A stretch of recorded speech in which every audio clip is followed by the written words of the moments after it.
Hello and welcome to the Hockey Gambling Podcast on the Sports Gambling Podcast Network.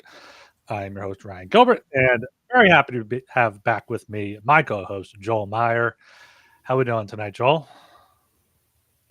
All things considered, fairly well. Of course, you guys didn't really touch on what happened in the last show, from what I heard. I missed the beginning, but No, I just cracked some jokes as I normally would. Right. Yeah, it's been an eventful couple of weeks here. Basically, my drunken shitheadery caught up to me finally, and we went on a camping trip. And the last night we were there, we were getting after it as one does. The last night of a good weekend, and yeah, I was still awake at 2-3 in the morning, partying around the fire, just singing songs, listening to music, being an idiot, wearing sunglasses at night, and it's a blur. I don't really remember much, but what happened was I passed out or I fell in the fire, and I caught fire, clothes caught fire, lost my jackets, lost the shirt. It was literally burned into my body. So I'm just like tearing the strips of fabric from my flesh. It was rough. And then I just, okay, time to sleep. So I get into the sleeping bag and just pass out. Thankfully, I was so drunk I didn't really feel any pain.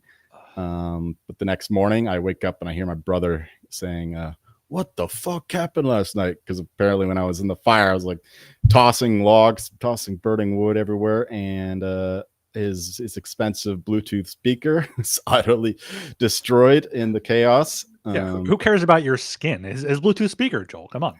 Well, that's the thing. He didn't know what happened. What the fuck happened? And his expensive sleeping bag was out there. That was gone. And then I slowly turn over in the sleeping bag, because I slept by the fire too, because apparently I didn't have enough of it. Yeah. And sorry, bro, that was me. But if it makes you feel any better, I'm pretty burned myself. So yeah, I show up like all the blisters in my arm. My back is utterly cooked. Thankfully, no third-degree burns, but first and second degree. There's still a chance I might die. If things get badly infected, I could lose an arm still. So I'm not out of the woods yet, so to speak. That's where I'm at. I'm heavily bandaged. I got to go every couple days to get it done. It's been a rough couple weeks, but I'm alive for now at least, and ready to carry on and get back at her. Yeah, happy to. I didn't know all those details. That's fucking insane. That because you could have just went to sleep and who knows what would have happened with the infection or the burn or whatnot there. Exactly. That's crazy. So happy you're alive. Happy you're well enough to be even out of the hospital and back podcasting this week. We're gonna have multiple podcasts this week as well. So we'll see how we hang in there for that. Yeah, that's a good silver lining, I guess, is now I got time to really catch up on hockey. Of course, we didn't record one podcast in all of September until today. So yeah, we gotta do our videos. Oh yes, good thing you reminded me. I totally forgot myself. What the hell am I going to do? Baseball, I guess. You could do Thursday Night Football, probably. Oh yeah, okay, yeah, that's fair enough. Wait. If you didn't have this whole thing happen, we got to celebrate your Ryder Cup win. You've been calling that. You've been calling that for months. Yeah, that's the best thing that's happened in the past couple of weeks for me anyway. That was a hell of a trip. I was just partying the whole time. Friday, Saturday, as Europe's absolutely slaughtering the Americans, despite the best efforts of idiots and scumbags around the Bethpage course who, they don't understand that golf is a noble sport and there's no place in it for that kind of behavior, but it doesn't matter. It makes the victory even sweeter. Sunday was actually a sweat though, because the Americans nearly pulled off a miracle, which would have been the biggest comeback in Ryder Cup history. So I had to sweat that pretty badly. Didn't hedge at all, thankfully, in the end. But that would have been rough because I've got not much money coming in since I'll be off of work for a while, so I'll be living off of those Ryder Cup winnings for the next little bit. So thank God for the likes of Justin Rose, John Rahm, Tommy Fleetwood, Ludwig Aberg at the end. Those guys came through for me, and hopefully the rest of you who tailed. Yeah, you were calling that all all summer long, pretty much. So hopefully, a lot of people out there got some profits from that as well. And maybe you can use some of those profits on the merch store. There's a sale until the end of September, which is today. 25% off promo code football. Check out the Hockey Gambling Podcast merch in there. Our boy Justin Archer did a great job filling in last week for Joel. He was repping some Hockey Gambling Podcast merch. So look just like Arch, dress like Arch, and get some Hockey Gambling Podcast merch in your wardrobe there.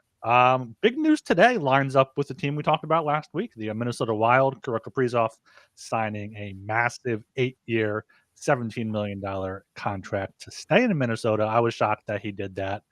What are your thoughts on the Kaprizov news and the teams we talked about last week?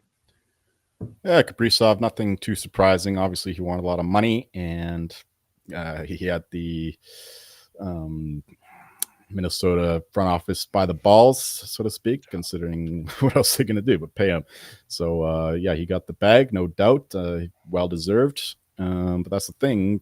Just after they got out of those Parisi and Suter buyouts, now they have a huge cap hit in Kaprizov. But obviously, it's well worth it. They needed to do it as he's one of the best players in the game. Yeah, easily. I mean, he was a Hart Trophy favorite last year. He's like 11-1 now. He was on pace for 50 goals last year. He's gonna be hungry. So they have him locked up. They have Matt Boldy locked up for a combined $24 million, which is less, just less than what Draisaitl and McDavid are making this year. But if McDavid resigns in Edmonton, he'll have to get at least Kaprizov's number. Draisaitl? Oh no, McDavid. Yeah, of course, he should get more than that. I think what would you're allowed to be up to 20% of the total cap room? I think so. And you can only go so high because of the cap, and also because of the cap for that, and also because of the cap, because if you take too much and your team already has bad contracts like 10.5 to Evan Bouchard and 9.25 to Darnell Nurse, you can't really build around it. So we'll see if McDavid.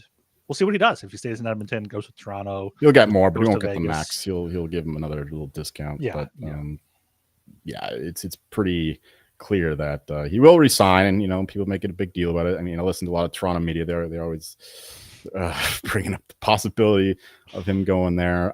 That's foolhardy. Maybe after this bridge deal, possibly if the Oilers continue to fail to build around him. But no, the short term, he's going to get. He's going to get a few years there, at least in Edmonton, at a bigger number than 17, because he can't be anything but the highest paid player in the league. No, they're definitely not. Even if it's like 17.001, like he has to be the highest paid player in the league. And yeah, if he resigns, still got Eichel, still got some other guys for next summer. But once again, it's going to be a free agent class weekend by teams resigning, like we saw this past year. No doubt. All right, let's. You want to talk about the Flames? I know you battled them recently. You got the Flames, Senators, and Wild. Archer and I talked about last week. Yeah, the Flames once again. It's kind of ironic or whatever the word is. I'm always battling the fucking Flames. Yeah, it's you guys. I thought you guys weren't going to mention him at all, but I think you guys did at the very end. Zane Parekh. I think he mentioned him before you started listening too. I feel like Archer was like one of the first things he mentioned. All right, fair enough then. But yeah, I think that he would be my bet for the Calder if I wasn't already tripling down on Ivan Demidov. That's really all I have to say about the Flames. I mean, I don't have a bet on them over or under their point total. You're going to say something? No, I'm just. What is your best bet going to be for the show? Are you going to go with Parekh? Maybe just a little bit. He's at 20-1. You like a unit, half unit on that? Yeah, just give me a half unit. Calder 20-1. So I'm thinking about adding something there because 20-1. That's not going to take too much away from my Demidov investment. No, and I think he should be on the top power play unit with Rasmus Anderson likely being traded. Still has Uyghur there on daily faceoff, but he'll work his way. It's going to be a Lane Hudson situation where he eventually gets put there on the top line. Yeah, so I mean, if you're actually betting this, maybe wait a bit and see if Parekh gets even longer. But yeah, for now, that seems like a solid bet there. The Senators. Do you have anything strong on Ottawa? Yeah, it's kind of a good episode to miss because once again, I don't have any bets regarding the Sens. In the Athletic Dom's model, I'm going to be referencing that a lot now that he has his projections out. Almost all of them by now. Just the top teams remaining. He has them at like 94.5 points, something like that. So right in line with the market. And I think Archer did a good job diagnosing or prognosticating the Sens season. So once again, I don't have too much to add here. They're going to be a pretty good defensive team, and I don't know. He loves his boy Timmy Stew. Archer does. So he's German, so I'm right there with him. But I'm not going to be betting him for anything. Yeah, what would your best bet be for the show here? Is DraftKings at 95.5 points? I can find that right now. They were last week, I believe. Maybe, I'm not sure if they dropped. Yeah, 95.5. Over is -110. So the under is -120. Under is -120. Yeah, you want the under? Yeah, just one unit. Actually, what's the missed playoffs? That's probably a better one. It is probably a better one because I think they had 96. Oh, you already have that. That's fine. You can copy it. The bets that are going to make the difference are the different bets. Right, that's true. Very wise. So yeah, I think I probably had a similar line of thinking as you, and was like, all right, let me get the plus odds. Yeah, just give me one unit, then I'm not gonna. All right, 1 unit on that. And then the Wild. We talked up the Wild pretty much all summer long. We talked about them in our team point totals before we started the team previews. I think that's the one team that I felt bad doing without you, but I know we talked about them a bunch. Yes, probably the strongest take I have out of these three teams, and I do have a bet on them to go over 94.5 points. I think that this is going to be a very strong team, and they retain Marco Rossi and Kaprizov, of course. And this is a team that were online to be a very good team and make the playoffs with ease. Of course, with the Kaprizov injury, they kind of fell apart.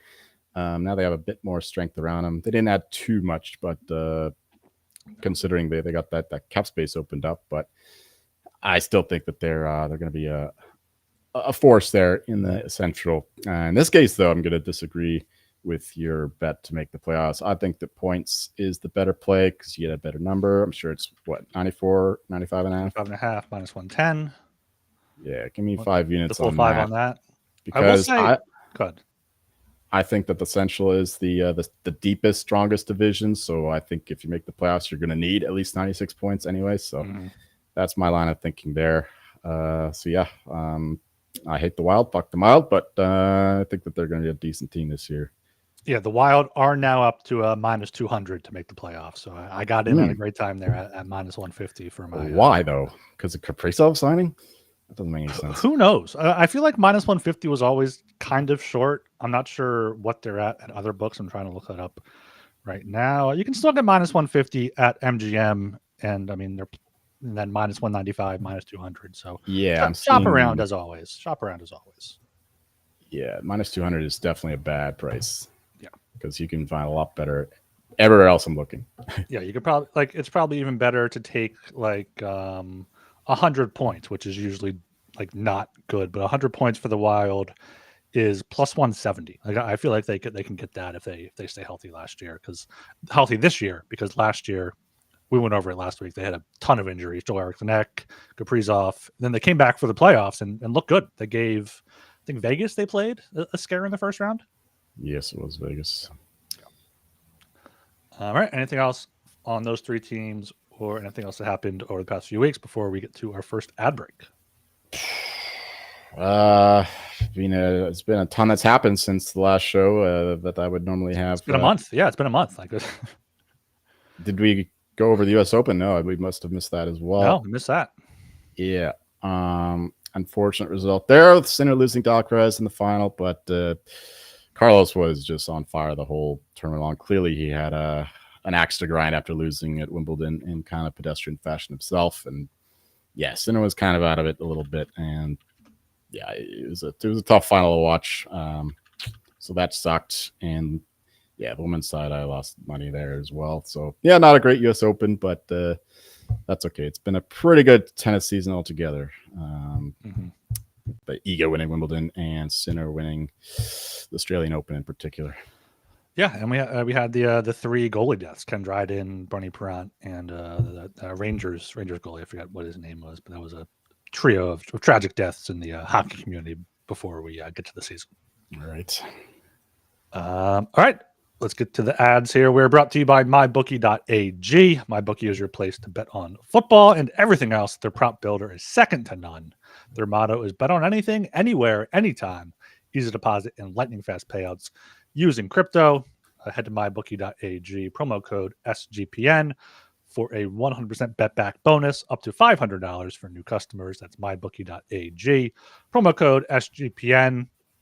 And we're brought to you by Novig. Novig is America's #1 sports prediction market. Since Novig is an exchange, you know you're getting some of the best prices in the market. Novig is available in 35 plus states. Download the Novig app and get $50 when you spend $5 if you use promo code SGPN. Get in on the action with Novig, promo code SGPN. All right, this episode we are starting it off with the Stanley Cup champion Florida Panthers. So, Joel, I have to think last season was a success for Florida, right? Yeah, a little bit. Obviously they took the regular season off. They were sandbagging for most of it. You know, they knew that they were going to make the playoffs pretty clearly, and they didn't really care about winning the division or anything. Just preferably stay out of the wild card spot, but no problems there. Yeah, even with the Kachuk injury at the Four Nations thing, still no issues getting into the playoffs, and of course winning the whole thing. There's not much more to add there. This team is an absolute force, a juggernaut in the postseason. Making three straight Stanley Cup Finals. It's pretty evident. This team was clearly the team to beat this year again, but with the unfortunate news of Alexander Barkov being out for at least the whole regular season. There's still a chance he can make it for the postseason with I saw 7 to 9 months, which would be April to June kind of time frame. And Barkov is a fierce competitor, so I wouldn't be surprised at all to see him play the first round in the playoffs, which would certainly help the Panthers. Is it this year, though, that the cap thing is different with the... Yeah, this year in the playoffs, I think the team roster or the starting lineup or whoever's on the ice for the game has to be cap compliant, I think. Okay. All right. So that doesn't even help them that way. But no. Yeah, so not much more to add about last year. Barkov, he won the Selke. Zito, did he win the GM of the year? I don't. Was it Zito? I think it was Jim Nill again. Even though Zito should win it every year. Yeah, pretty clearly. But Jim Nill also did an excellent job, so no problems there. But Bobrovsky once again killed in the postseason. Sam Bennett obviously nailed it with how many freaking goals he scored. I don't know much. There's not much else to add there. We've been talking about the Panthers for years now. Yeah, we've been a Panthers podcast now for the past two playoffs. They've been pretty good for us. Yeah, last year perfect season for them. Took the regular season off, went on the road in the playoffs and won every series. So good for them last year. Obviously going back to back in the off season, retained all their guys: Bennett, Marchand, Ekblad, which was shocking. Lost Nate Schmidt, Nico Sturm, Jesse Pugarvi, Rasmus Asplund, Tobias Bornfot, Jacob Megna, and Vitek Vanacek. Some of those names seem like Joel threw them in there to try to throw me off, but key additions in quotes, big quotes here: Jeff Petrie, Nolan Foote, and Daniil Tarasov as the backup to Sergei Bobrovsky. I saw he had a good start the other night in the preseason, but obviously the big news is the Barkov injury and the Kachuk injury, and keeping their guys going in to next season. Let's look at their odds here for next year. Point total is at 99.5. They had 98 points last year. Minus 320 to make playoffs, plus 250 to miss, plus 320 for the division, and 11-1 for the Stanley Cup. I don't have any action on the Panthers just yet. Do you have anything booked? I bet the under 106.5 a while ago, which certainly looks very good now. Dom has them around 96 points. So clearly a massive downgrade to this team, losing their best player, one of the best players in the league. But yeah, with their off-season comments, they were just the only real change is Nate Schmidt for Jeff Petrie, which is like the third pairing defense. Yeah. So this is just the same team, which is not good normally for a team to repeat as Stanley Cup champions, because a lot of the impetus behind a team winning again is that the guys who already won do it for the guys who are new to the team.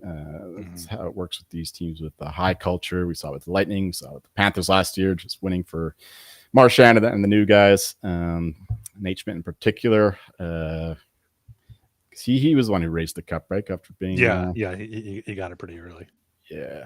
So yeah, that's another point against the Stanley Cup. It'll be very hard to see me betting on the Panthers to win it for the third straight year. That is extremely hard to do in the cap era. But if any team could do it, it would be the Panthers, considering I think that they are a clear step above every other team, at least in the postseason context, where they just have the kind of hockey where they kill teams.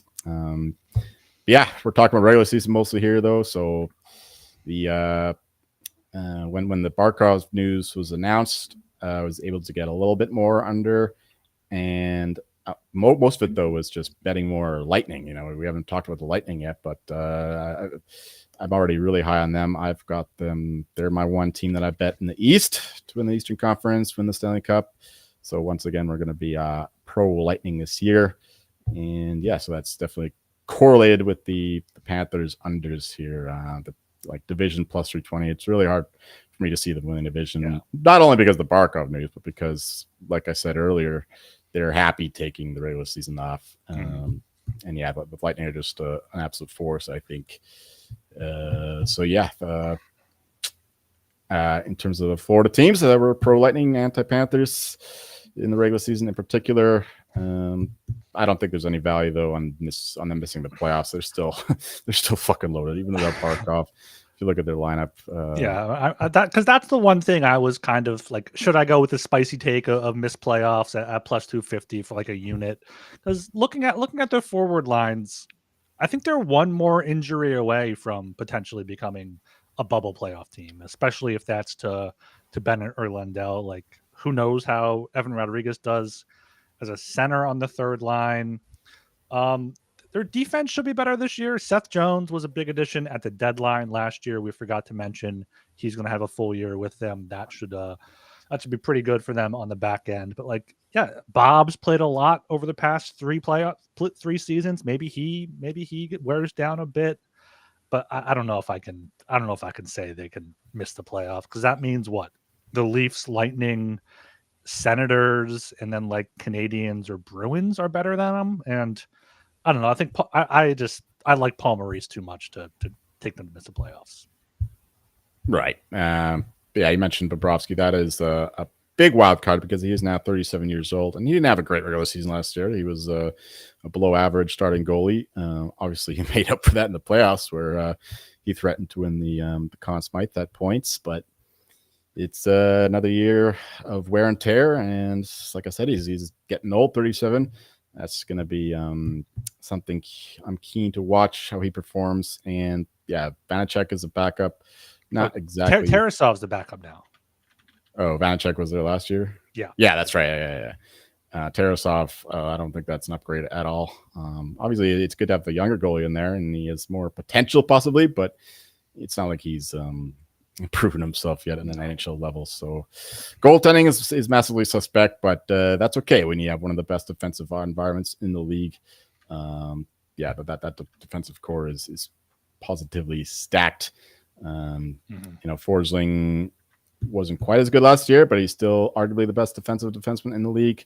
You mentioned Seth Jones. He really stepped it up in the playoffs. Full year with him is going to be huge. They're going to need this defensive core to be a top 5 unit in the league in order for them to comfortably make the playoffs. So yeah, Bobrovsky, interesting, but they should be strong enough, deep enough to carry the day, even if he does underperform. Yeah, with Barkov out, I don't know if there's any awards looking at. I know Sam Reinhart's the favorite now for the Selke at plus 225. I think that's way too short. I think it would be very tough for a winger to win it. Let's see. Vesna Bob is at 30 to 1. I just don't think they'll ride him enough for he'll get the win numbers. And like the Norris is McCarr or Quinn Hughes. Like unless both of them get hurt or someone has an insane 100-point season. So I don't know if there's any long shots you have a look at. No, I don't have any interest in the awards for this team. I know Archer's really high on Bill Zito. I don't know if he's still keen on that now that Barkov is out. But that was a decent bet, I thought. But now that Barkov is out, it's going to be tough because he's getting all the credit in the world for keeping these guys together and be able to have these positive discounts. And so if it weren't for Barkov, I could see that being a thing worth looking into. But one more thing I got lucky on was that I did bet a couple of guys to win the Selke shortly before the Barkov news. So that I mean, I got a cash of 300% on Nico Hischier, for example. Yeah. Who's now the favorite alongside Reinhardt, I believe, second favorite. Yeah. I got some Draisaitl at around 20 to 1 when he says he wants to win it now. And apparently that's why Elliot Friedman voted for him last year. So if voters are gonna vote for guys that say they want to win it, and Draisaitl is a good defensive forward and he scores a lot. So maybe he sneaks his way in there. I think he's down to 10 to 1 now at most books. So, just a little bit there. I'm not interested in that. I know you got a good number, good for you, but they're too defensively suspect. I think they certainly didn't get any better in the offseason, and the goaltending, of course, won't help his case either. So there's a case, but that's not my guy. I like that. He's your bet. You get some Eichel as well. Yeah, those are my two, of course. Yeah. Eichel, yeah. I did throw out Anze Kopitar in his final season, but he's down to 20 to 1 now. Sidney Crosby 100 to 1 if he comes. He's never won it though, so I think he sure is probably the most likely to win it. Yeah, Kopitar is an interesting one. He certainly has the narrative for it. Like you mentioned, is his last season. That's not confirmed, right? No, I'm pretty sure it is. Pretty sure he announced it. Oh, okay. Last season. Yeah. All right. Well, he's still playing elite level. Kings are an elite defensive team, but I do think that they take a step back. So that's why I would stay away from him. But that's another guy that Archer really likes. Yeah. All right. What is your best bet going to be here for the Panthers this year? Oof. Give me the under 99.5 points. Just 3 units. All right. I already had it written in there. I'm taking that for 4 units. I didn't want that to be there though to affect what you were taking. So I thought about taking the missed playoffs, but I'll just take the under points. They had 98 points last year. They're missing Barkov and Tkachuk. I feel like they definitely go under 100. Yeah, I think mid-90s should be able to get in the playoffs with the Atlantic. All right, let's move over to the Hurricanes. Hurricanes last year, a very Carolina season. They were one of the best teams, not even one of the best teams in the league. 99 points, second in the Metro. Great regular season, decent goal differential, fantastic at home, 31-9-1. Great fancy stats, underlying numbers. Took care of the hapless Devils who were completely beat up in the first round. And then second round, they lost to the Panthers. Was that the second round, right? It was in the third round, no? Did they win 2 rounds? Yeah, they beat the Capitals. Oh, yeah, the fraudulent Capitals in the second round. They won in 5, and then lost in 5 to the Panthers in the conference finals there. So wasn't a sweep. Was not a sweep, but pretty much what we've come to expect from the Hurricanes over the last few seasons. Yeah, they had a tough start to the year. I remember they were playing a different kind of hockey. Rod Brindamore was trying to get them to be more direct offensively, which meant that their defense took a hit. But eventually they started playing more like they did historically. And they, in the end, won the division fairly comfortably.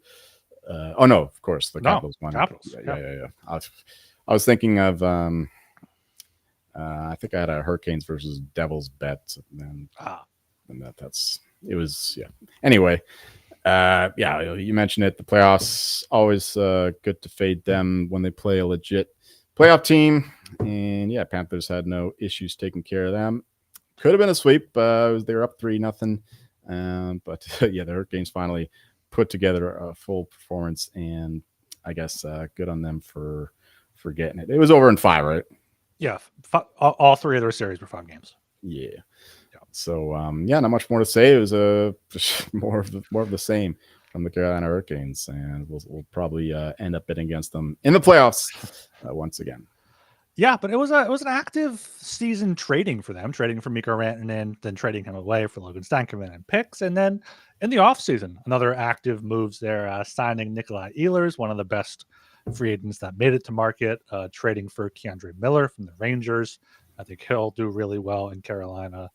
Also adding Mike Riley and Caden Primo, but probably not even going to be. If Caden Primo's starting for the Hurricanes, that's a loss right there. Key subtractions: Brent Burns, Dmitry Orlov, Jack Roslovic, Scott Morrow, Tyson Joe, Spencer Martin, and Riley Stillman.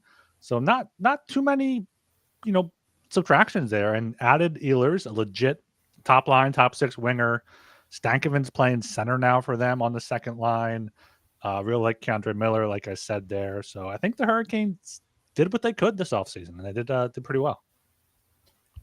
Right. We say that just about every year. This team, they kill it on the spreadsheet. They do make a lot of smart decisions, and their overall philosophy is just to remain competitive for as long as possible and just get as many kicks that they can instead of going all in. Although that's changed a little bit recently, especially with that Rantanen trade and Gensel the year before. So they are trying to do a little bit of a more all-in approach because they do need star power.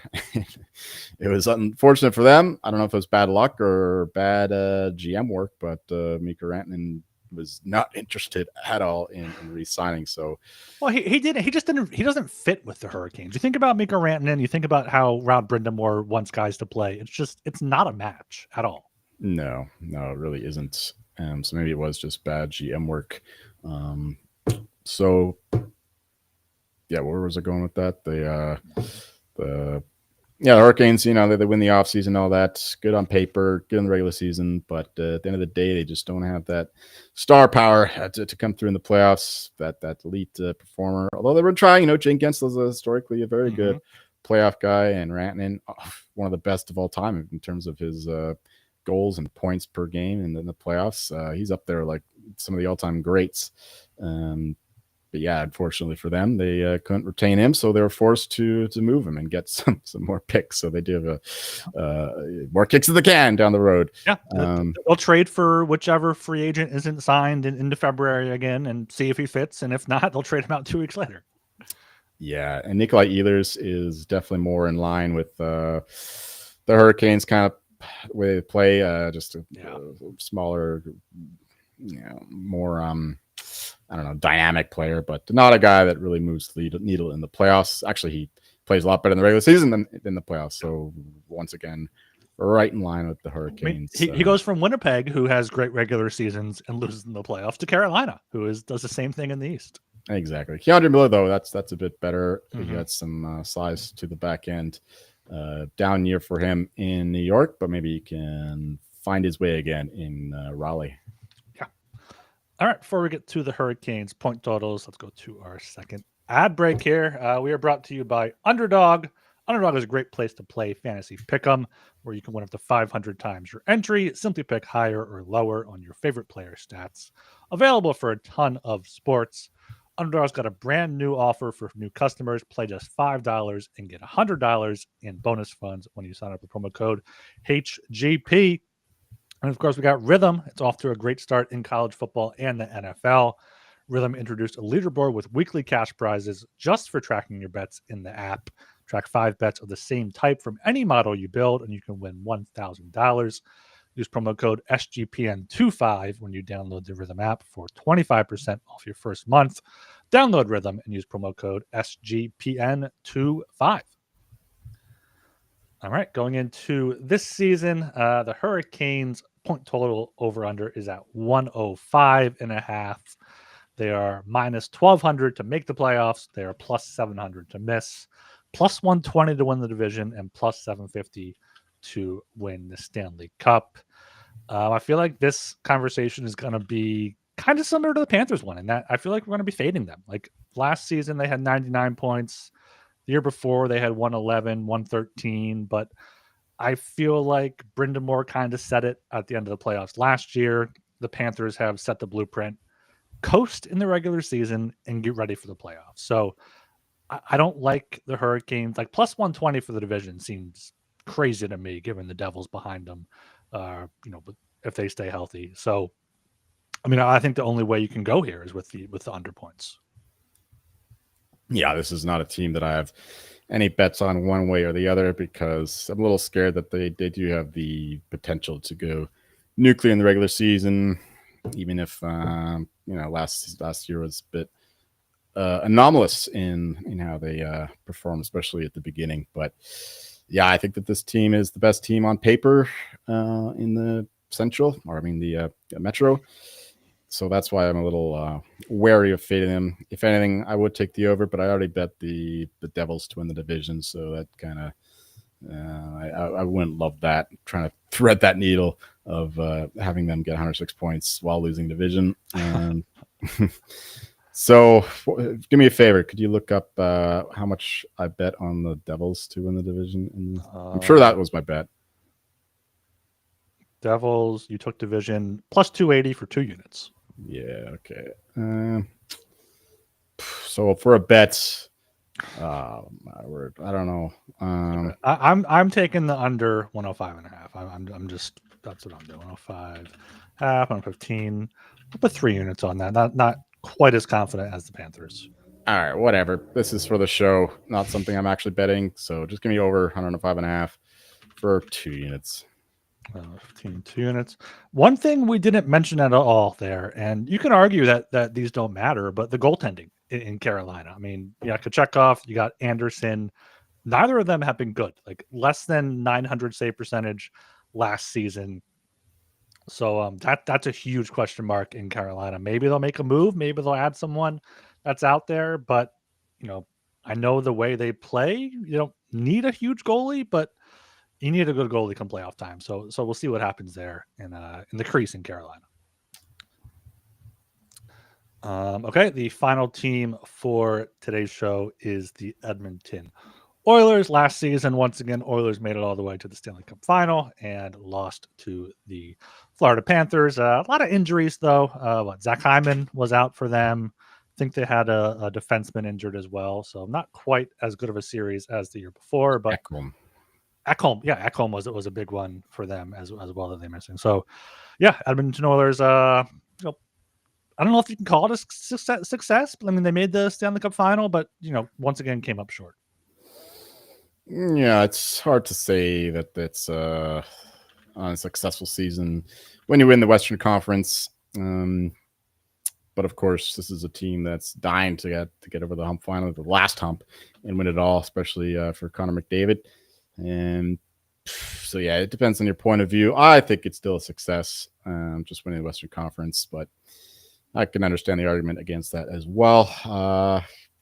Regular season, they once again just kind of took a little easy. They weren't going pell-mell, but they also had to endure some injuries. McDavid missed time, Draisaitl missed time, and of course we were fairly heavily invested on Draisaitl to win the Hart at the end of the year. Once again, we do not like Chris Knoblauch in these parts.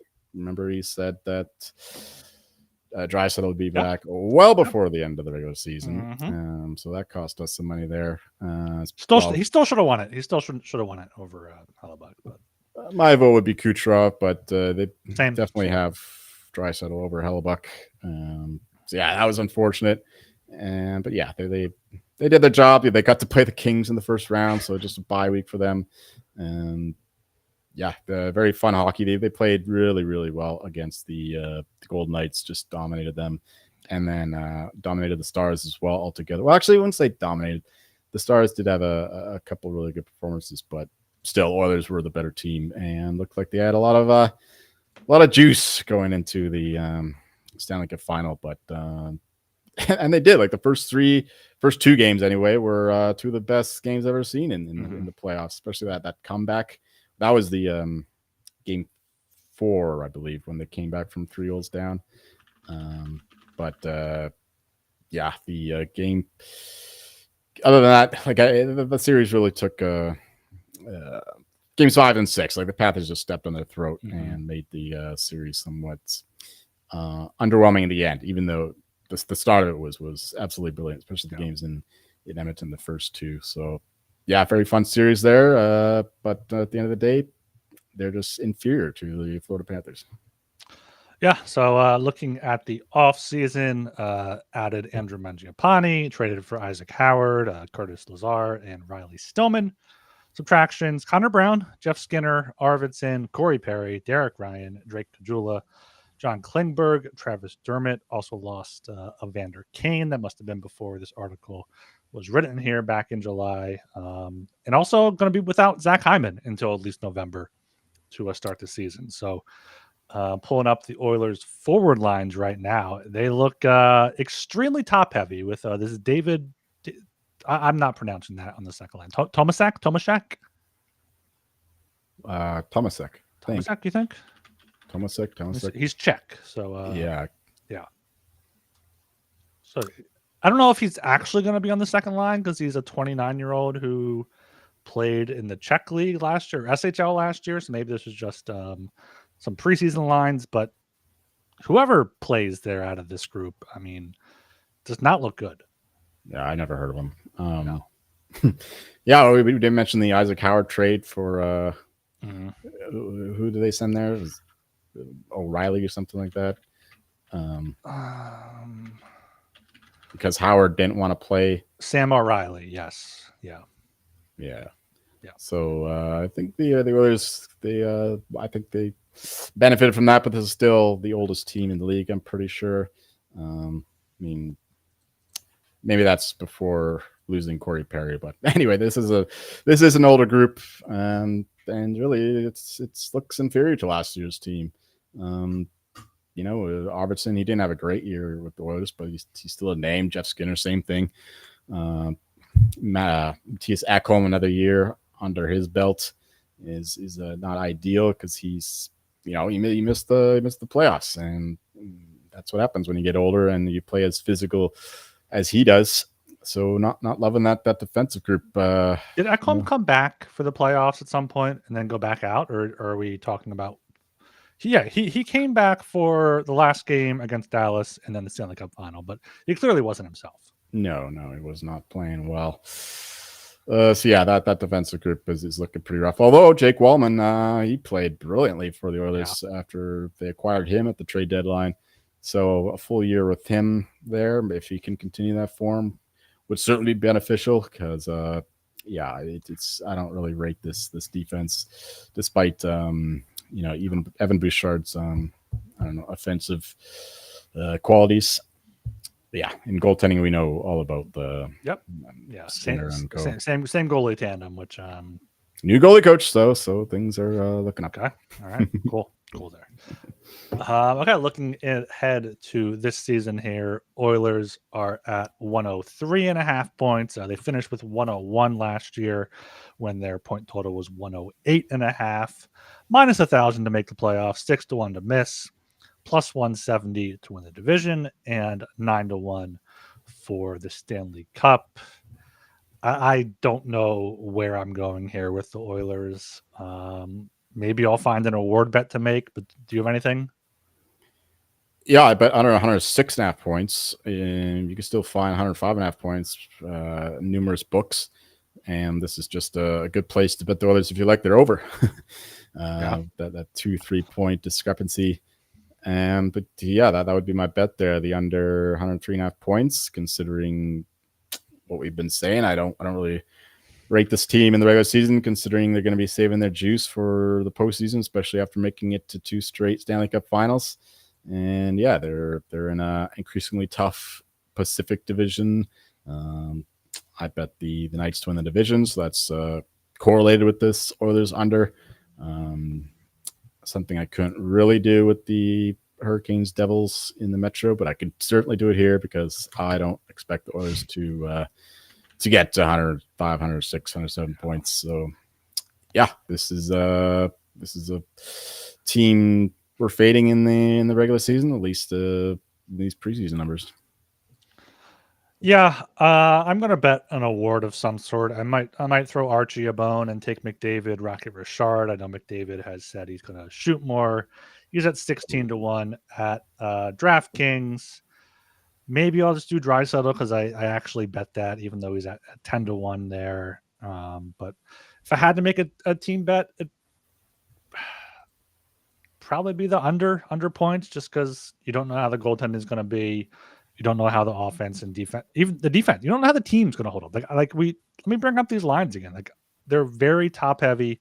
Once again, maybe I'll be more confident if they move Draisaitl down and move Howard up and have a little bit more balance. But I think once they get Hyman back, it'll help. But I don't really like any of these team bets. So I also go Draisaitl, Selke at 10-1 for 1 unit.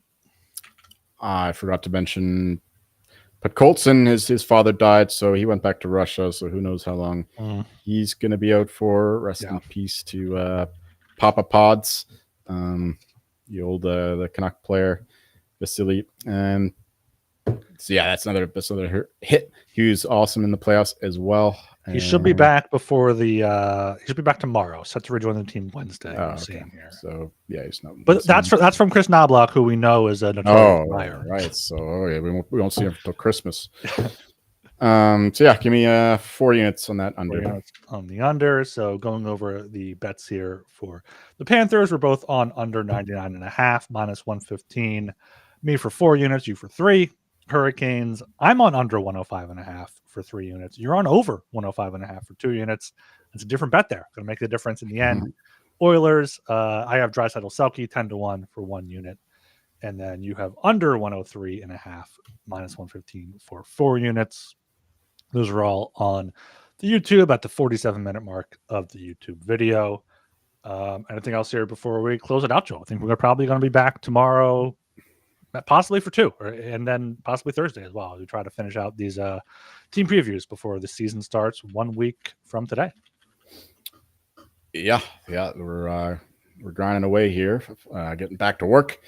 But the baseball playoffs started today. Did you watch any of that so far? I've been following along. Yeah, I got some Mariners in at 12-1 to win the World Series. They're into 5-1 now. They're 2-1. They're 2-1 to win the 5-1 to win the World Series. What? Like 5-1 plus. I mean, they're good. They're legit. They got Big Dumper. They traded for Naylor and Suarez. Love their pitching staff. So wow. Seattle's, besides the Phillies, of course, are going to be Seattle's my AL team for the playoffs. What are the Phillies to win the World Series? They're probably around 5-1 as well. Really? What the hell? Yeah, they're favored. I thought like the Dodgers would take up all the equity. Well, Dodgers are playing in the wild card round, so they have to first beat I thought they were like this juggernaut team. The Dodgers have had a ton of injuries this year too, but yeah, Dodgers, Phillies, Mariners are all around 4-1, 5-1, and then Blue Jays are up there for your Canadian folk, but I think it's going to be Phillies, Dodgers, or Mariners this year. Well, I'll probably be watching some baseball tonight if I'm bored enough. Not working, not much going on. There's only so many shows I can watch in a single day. I need to break it up with some sports. Yeah. And so Yankees Red Sox should be a good game. That's starting right now. Yeah, it's always a great game. It's always going to be a 4-hour game there. But you can always take an NHL preseason. Got Trevor in the chat saying Ducks and Flame pulled through last night. What are you on tonight, Trevor? You on any NHL preseason sharp action for us for tonight's action? But in the meantime, make sure you follow us on Twitter at HockeySGPN. Joel is back. He's working his way through these injuries. He's playing through everything. Leave him a 5-star rating and review on Apple Podcasts, Spotify as well, and like and comment on the video on YouTube.